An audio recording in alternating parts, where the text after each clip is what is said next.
Something ఏదో జరుగుతోంది. ఒక పక్కన 11 మంది దాకా పోలీస్ విభాగానికి సంబంధించిన వాళ్ళని సస్పెండ్ చేస్తే తీసేస్తే ట్రంప్ దాని మీద ఆళ్ళు కోర్టుకెళ్తే గూడా దాని కోర్టు ట్రంప్‌కి అనుకూలంగానే తీర్పిచ్చింది. ఇంకోవైపున ఫెడరల్ వ్యవస్థల్లో ఉన్నటువంటి అనేక మందికి ఉద్యోగాల్లో తీసేయబోతున్నాం ప్రిపేర్ అవ్వండి అన్నటువంటి సందేశం ఇవ్వడం ఒక సంచలనం సృష్టిస్తోంది.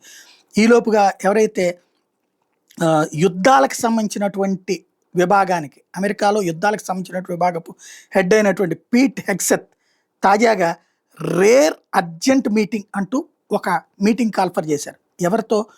వందలాది మంది జనరల్స్ అండ్ అడ్మిరల్స్, అమెరికాకి సంబంధించిన సైనిక జనరల్స్, సైనిక అడ్మిరల్స్తో అత్యవసర మీటింగ్, అత్యంత అరుదైన మీటింగ్ అన్నటువంటి పిలిపించారు. దీంతో ఇప్పుడు ఏదో జరుగుతోంది అన్నటువంటి చర్చ నడుస్తోంది.